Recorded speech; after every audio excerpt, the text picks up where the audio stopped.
Assalamualaikum warahmatullahi wabarakatuh. Perkenalkan, nama saya Indra Satyaksan dengan NIM G00250087 dari kelompok A10 dengan asisten lab yaitu Mas Dilon.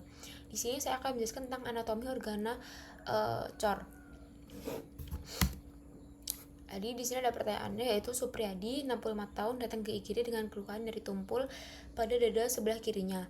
Keluhan ini dirasakan sejak 40 menit yang lalu saat sedang menonton TV di rumah. Dokter mencurigai ia mengalami serangan jantung.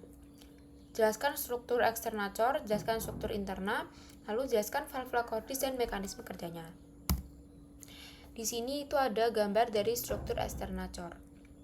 Nah, jadi penjelasannya, setiap cor dapat diidentifikasi adanya apex, basis, dan 3 fasies, yaitu fasies sternocostalis, fasies diaphragmatica, dan fasies pulmonalis. Basisnya itu mengarah ke bahu kanan, sedangkan apexnya ini mengarah ke panggul kiri. Basis cordis terdiri atas atrium dextrum menghadap ke belakang ke arah craniolateral dextra. Apex cordis mengarah ke arah ventrocaudal sinistra. Nah, untuk fasies sternocostalis dibentuk oleh ventriculus dexter dan atrium dextrum, yang diantaranya terdapat sulcus atrioventricularis, dan pada pinggir kirinya juga disusun sedikit oleh auricula sinistra. Untuk fasies diaphragmatica, dia ini terbentuk oleh ventriculus dexter et sinister yang dipisahkan oleh sulcus ventricularis posterior dan akan bersandar pada centrum tendineum diaphragmatica. Permukaan inferiornya ini ada di atrium dextrum yang bermuara ke vena cava inferior, juga ikut membentuk fasies ini. Fasies pulmonalis dibentuk oleh ventriculus sinister yang membentuk impresio kardiaka pada fasies medialis pulmo sinister dan atrium dextrum untuk pulmo dexter. Nah, ini juga ada gambar-gambar tentang 4 ruangan jantung, yaitu atrium dextrum, atrium sinistrum, ventriculus dextrum, dan ventriculus sinistrum. Auricula jantung itu adalah auricula yang beda dengan atriumnya. Dia ini merupakan struktur pelengkap atrium yang menonjol yang merupakan sisa atrium kanan janin. Auricula ini dapat meredakan tekanan tinggi di atrium dengan meningkatkan kapasitas atrium pada saat stres. Permukaan dalamnya seperti dinding anterior atriumnya ini mengandung musculus pectinati yang menyebabkan penampilannya semakin menjadi kasar. Kalau permukaan luarnya ini banyak sulcus-sulcus untuk lewatnya pembuluh darah jantung, contohnya sulcus coronalis.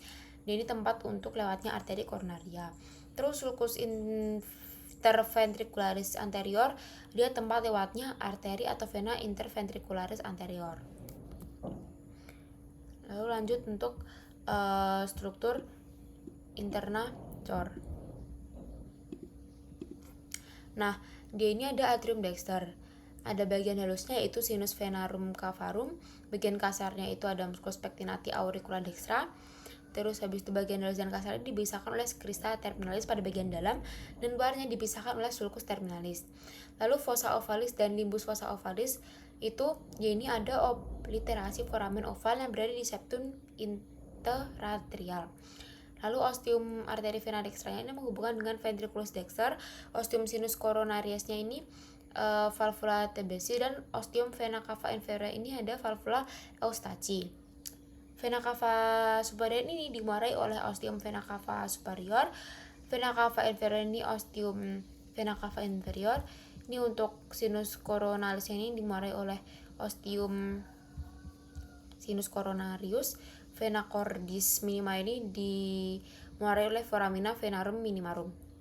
Nah, ini terdiri atas ruang utama yang halus, yaitu sinus vena cava dan sinus atau venus venarum cavarum, dan satu ruang kecil yang kasar yang pada bagian superior disebut oleh auricula dextra. Kemudian kedua ruang tersebut dipisahkan oleh crista terminalis pada bagian dalam, sedangkan bagian luarnya ini akan membentuk suatu alur yang disebut dengan sulcus terminalis. Ini auricula dextranya ini merupakan kantung otot berbentuk kerucut kecil yang merupakan proyeksi dari atrium dextrum. Terus septum interatrial ini memisahkan atrium kanan dan kiri. Lalu untuk limbus fossa ovalis ini bagian pinggiran dari fossa ovalis.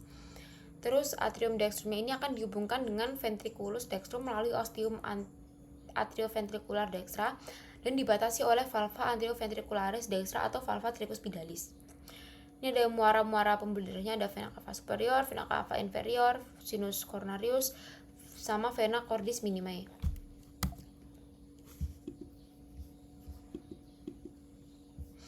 Lalu ada struktur internalnya yaitu ventriculus dexter. Dia terdiri atas satu ruangan kasar yang tersusun dari trabecula carnae. Ini ada jenis-jenis trabecula carnae-nya. Lalu ini ada ostium tronci pulmonalis, ini menghubungkan dengan truncus pulmonalis. Terus ini terdiri atas satu ruangan dengan permukaan kasar tersusun dari regi-regi yang menonjol disebut trabecula carnae, dan ada 3 jenis trabecula carnae. Lalu ada musculus papillaris dan chorda tendinae yang berperan sebagai penutup katup. Lalu kedua kuspis ini secara bersamaan sehingga kuspis tertutup. Nah, lalu trabecula septomarginalis ini menyilang antara rongga ventricularis dari septum ke dinding anterior, hanya terdapat di ventrik kanan. Lalu rigi-rigi biasa yang menonjol pada permukaan dalam. Nah, terdapat septum intraventrikular yang berada yang menjadi sekat antara ventrik kanan dan kiri. Lalu ada ostium trunci pulmonalis ini yang menghubungkan antara truncus pulmonalis yang dibatasi oleh valva trunci pulmonalis. Selanjutnya, struktur internalnya itu ada atrium sinister, terdiri atas sinus venarum cavarum dan auricula sinistra. Ostium arteri vena sinistrum ini menghubungkan dengan ventriculus sinistrum dan fossa ovalis dan valva foraminis oval. Dimuarai oleh 2 buah vena pulmonalis dextra, 1 buah vena pulmonalis sinistra superior, dan 1 buah vena pulmonalis sinistra inferior. Lalu selanjutnya ada ventriculus sinister. Ini pembentuk apex cordis sebagai miokard lebih tebal dibanding yang lain. Terus ada vestibulum aorta. Ostium aortanya ini menghubungkan antara aorta. Lalu ada musculi papillaris yang terdapat chorda tendinae. Bagian ventriculus sinistra ini mendekati aorta disebut vestibulum aorta. Lalu miokardium ventrikel kiri lebih tebal dibanding yang kanan karena fungsinya memompa melawan tekanan tinggi itu ke seluruh tubuh. Lalu ada valva cordis. Ini ada valva tricuspidalis sama ada valva mitralis. Ini ada valva yang terbuka, ini ada valva yang tertutup. Nah, penjelasan ini valva ini adalah keseluruhan katup.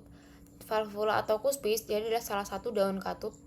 Kuspis itu adalah daun pintu dan fungsi katupnya itu untuk mencegah regurgitasi atau aliran darah balik. Nah, tadi itu kan ada valva tricuspidalis sama valva mitralis. Valva tricuspidalis itu dia ini terletak di antara atrium dan ventriculus dexter.